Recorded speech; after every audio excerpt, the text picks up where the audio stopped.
पिछला हमने पढ़ा the concept of translation. Next we are reading about that.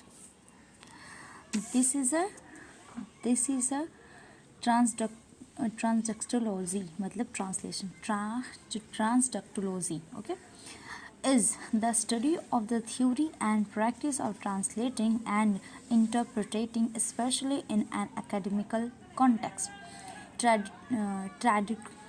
ट्रैडक्टोलॉजिक French word.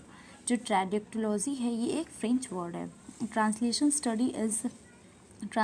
study in the field of the study that deal with the theory, descriptions and application of translation. Translation का जो study है वो हर field में होता है, like theory, descriptions, application, translating everything. Okay. And examines translation now only as interlingual from one language to another transfer, but also as a interlingual communication. Translation का use जो होता है वो एक इंटरलिंगुअल होता है, जो एक लैंग्वेज से दूसरे लैंग्वेज में उसको ट्रांसलेट किया जाता है. बट ट्रांसलेटर का एक और भी काम होता है जो कि इंटरलिंगुअल कम्युनिकेशन में काम आता है. ओके. ऐसा कम्युनिकेशन जो हम एक इंटरलिंगुअल हो, मतलब कि एक दूसरे के जिससे हम कम्युनिकेट कर रहे हैं उसके और हमारे बीच का जो कम्युनिकेशन बॉन्ड हो वो ट्रांसलेशन के अकॉर्डिंग परफेक्ट हो. Okay. In can also be describe as inter principle which touch on another deserved field on knowledge of including comparative literature, culture study, gender study, computer science, history, linguistics and rhetoric and philosophy.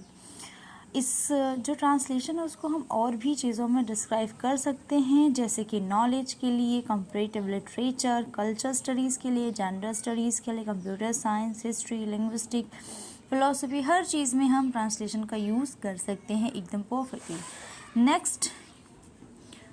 Next is translation study later on emerge on a formal academic discipline. जो translation है वो study later के according एक emerge और formal academic discipline के according हम translation करते हैं. Translation study deals with the practical experience of the translator. It also explores from theoretical and methodological perspective as well as correct train in the deserved field. Translation का जो translation है उसकी study deal करती है practical experience से. जो practical experience को gain करा हुआ है उसके लिए ट्रांसलेटर बनना बहुत ही ईजी है. एंड जो थ्योरी को समझता है और मैथोलॉजी के अकॉर्डिंग अगर किसी चीज़ का हम ट्रांसलेशन कर रहे हैं तो हमें उसके थ्योरिटिकल और मैथोलॉजिकल और उसका जो प्रैक्टिकल वे है वो सब हमें उसमें इंक्लूड करना होगा. That make is a perfect translation. Okay. और इस टाइम का जो टाइम है वो बहुत ही ज़्यादा वैल्यूएबल है ट्रांसलेटिंग के लिए. TS may also explore how issues of culture, power, gender, ethics affect the facts of translation. TS मतलब जो भी जिस लोगों ने TS जो है एक राइटर हैं उन्होंने एक्सप्लोर किया है कि क्या क्या इशू होते हैं ट्रांसलेटिंग में, जैसे कि कल्चरल इशू, पावर, जेंडर. जो जेंडर का पावर है, मे बी ट्रांसलेटिंग में शी है तो ट्रांसलेट जब हम करें तो ही हो जाए, ये भी नहीं होना चाहिए, वो भी एक पावरफुल कॉन्सेप्ट है. एंड एथिक्स है, अफेक्ट है, द फैक्ट ऑफ ट्रांसलेटिंग. ये सब जो हैं वो फैक्ट हैं ट्रांसलेटिंग है, जैसे culture, power, gender, ethics, affects and affects. Okay. The study of translation usually into the analysis of key text in is very students to develop and awareness of the problem of the translation.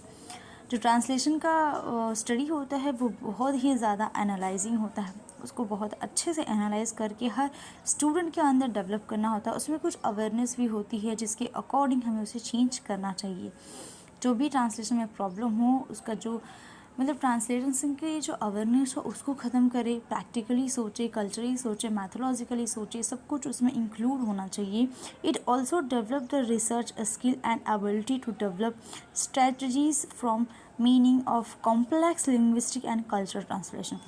Translation का जो study है वो हमारी research skill को भी develop करता है and अच्छे अच्छे स्ट्रैटेजीज़ बनाता है जो हम मीनिंग को कॉम्प्लेक्स मीनिंग है उसको भी इजी कर सकते हैं लिंग्विस्टिक्स में भी और कल्चरल ट्रांसलेशन में भी. ओके.